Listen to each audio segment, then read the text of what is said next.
Salut, aujourd'hui on revient vers vous avec l'auteur de Ne me dites plus jamais bon courage. Et vous savez que quand vous vous présentez à un entretien de recrutement, on vous dit bon courage, comme si le ciel allait vous tomber sur la tête. On est avec Philippe Bloch, l'auteur. Il a été patron, il est conférencier, il est speaker de talent, il a fondé les Columbus Café et il va nous dire s'il faut souhaiter bon courage quand on va à un entretien de recrutement. Salut Philippe. Bonjour David.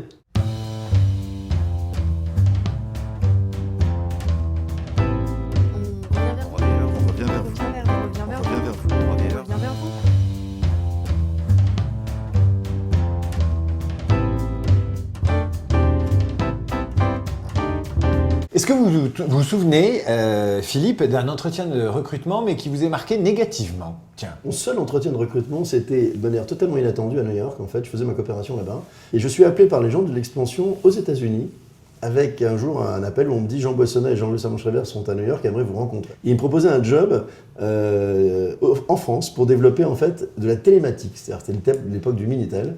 Ils voulaient créer un service d'information en ligne. Je n'avais aucune envie, alors que c'était impressionnant d'avoir ces deux stars de l'époque qui voulaient m'embaucher. J'avais aucune envie de leur dire oui. Est-ce que vous avez un souvenir d'une boîte d'où vous êtes fait virer? En 1994, j'ai envie de me réinventer. J'ai envie de mettre les mains dans le moteur et de créer une vraie boîte. Et je me suis inspiré de Starbucks aux États-Unis en créant le Columbus Café en France. Et je me suis fait virer en 2004 de ma propre boîte qui avait 300 salariés, 40 points de vente. On avait bossé comme des fous par des actionnaires que j'ai fait rentrer dans ma boîte. Simplement, elle perdait encore de l'argent. Et une boîte qui perd de l'argent, on ne la valorise pas. Et quand on a, vous savez, l'action qui vous sépare des 50%, vous n'êtes plus chez vous. Donc là, je me suis fait virer. C'est la seule fois. C'est encore plus dur quand c'est votre propre boîte. Est-ce que vous vous souvenez du moment de l'entretien? C'est pas l'entretien. C'était un conseil d'administration et vous avez votre ancien associé qui, sans vous regarder dans les yeux, dit « je demande la révocation du président ». Tout le monde s'effondre en fait à ce moment-là. Et évidemment, j'ai assumé le truc tout de suite et très honnêtement, c'est là qu'on voit que la vie est formidable. C'est qu'en fait, il y a deux façons d'appréhender ce genre de situation. Soit on passe 1 an, 10 ans, 20 ans à remuer le truc, à vouloir à la terre entière, soit on tourne la page très très vite. Reparlez-moi de l'homme dont le regard a bifurqué. L'homme, vous lui parlez encore ou pas? Ah bah non, c'était mon ami associé de 17 ans. Et vous savez, le vrai problème des associations, c'est que quand on se marie très jeune, on grandit pas pareil. Qu'est-ce que vous n'avez pas vu pour être ainsi trahi? J'ai pas vu la jalousie qui était en train de s'installer, le décalage du regard que les gens portaient sur nous. J'ai pas vu que dans l'action dans laquelle j'étais pas assez respectueux de ses doutes, j'en sais rien. Mais honnêtement, aujourd'hui, je m'en fous complètement. Vous l'avez revu? Jamais. Je le reverrai pas. Quel est le détail qui tue en entretien avec vous? Des choses qui passent pas, mais qui pourraient passer avec votre voisin ou votre associé de l'époque? Moi, je sens tout de suite le manque de sincérité. Ah oui? Ouais. Je crois que quand quelqu'un me bidouille, je le vois tout de suite. Mais il y a beaucoup de sciences non exactes dans le recrutement. Ah bah c'est que ça. Ouais. Je dis pas que j'ai toujours été un bon recruteur, mais je crois qu'il n'y a aucune méthode. Moi, je passe mon temps à dire que l'embauche en France, ça ressemble à des poupées russes. Ah, c'est quoi l'idée? C'est que vous avez toujours un grand qui embauche un plus petit pour être sûr qu'il ne lui fasse jamais d'ombre, ce qui est habituellement le cas. Le petit va embaucher un très petit qui ne fait d'ombre à personne, qui va embaucher une espèce de truc qui veut rien dire et qui fera pas grand-chose pour l'entreprise. Et c'est ça les grandes boîtes. À un moment, on ne fait plus que ça. On protège, protect your ass, et puis c'est tout. Donc ça veut dire que quelque part, le talent, il s'apprend assez vite. Les plus rapides comprennent mieux que les autres comment éliminer les petits copains, et ça devient ensuite une culture. Avant de vous faire virer, vous avez été un recruteur à tour de bras. 300 salariés, 100 personnes par an, donc Qu'est-ce que vous avez appris de cette période où vous aviez besoin de recruter? Quand on propose un projet à des gens, quand on donne du sens au job. Vous savez, quand j'ai créé Columbus, j'avais une obsession, c'était de me dire, je ne veux pas embaucher des gens qui savent vendre du cappuccino ou des muffins, mais je vais leur demander un truc.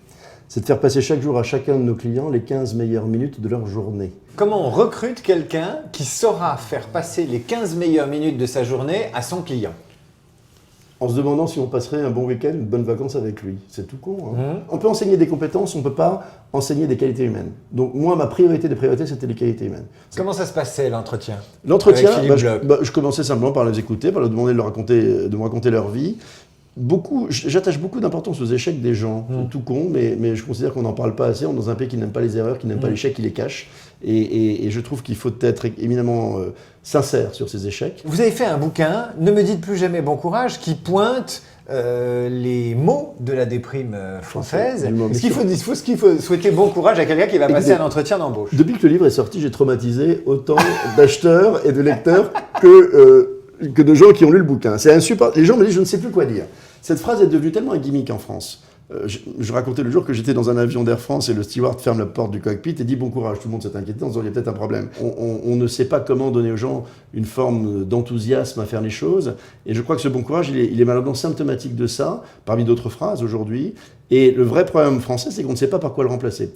Alors, il y a un aspect de votre métier qui est un aspect de plus en plus couru, c'est le métier de speaker. Oui. Il y a, depuis que Steve Jobs est devenu une légende, une sale manie du stand-up dans le management. Alors c'est vrai qu'aujourd'hui, il y a des gimmicks, l'opening joke, le closing joke, le machin. Ouais. Bon, on sait que les Américains le pratiquent et que ça marche très bien. Mais Vous faites-vous ? Oui, oui, mais c'est normal, il faut bien capter les mecs. Derrière un moment, on a 2000 mecs qui en ont rien à foutre et que si vous les perdez dans 10 secondes, ils sont sur leur BlackBerry. Vous êtes déjà planté, ça vous arrive de vous planter Ah oui. avec des salles pourries ? 2 fois.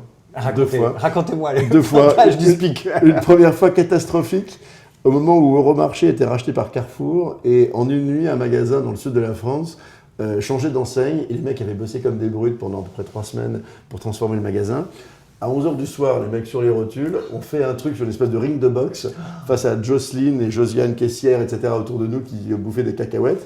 Et j'étais en train de faire mon intervention sur le ring devant 250 types qui n'en avaient strictement rien à faire, qui continuaient à papoter. J'en ai ri au bout de 10 minutes parce que j'étais seul au monde et personne ne m'écoutait. Ouais. Et la deuxième fois, c'était chez TDF, Télévision Diffusion de France, je crois, qui n'étaient que des ingénieurs, qui n'en avaient rien à faire de ce que je leur racontais et qui me prenaient vraiment pour un abruti total. Et j'avais un peu de mal. Quel est le défaut que vous n'avez pas ? Question de recrutement un peu à la con. Mais je le pose à chaque fois. Il y a toujours des questions cons dans le recrutement. Elle n'est pas si con que ça. Non, elle n'est pas con. Le défaut que je n'ai pas, j'abandonne jamais. Quelle est la qualité qui vous manque ? Vous vous dites, j'ai manqué de ceci ou de cela. La patience. Vous êtes impatient ? Non, je suis impatient, je suis un hystérique. C'est une maladie.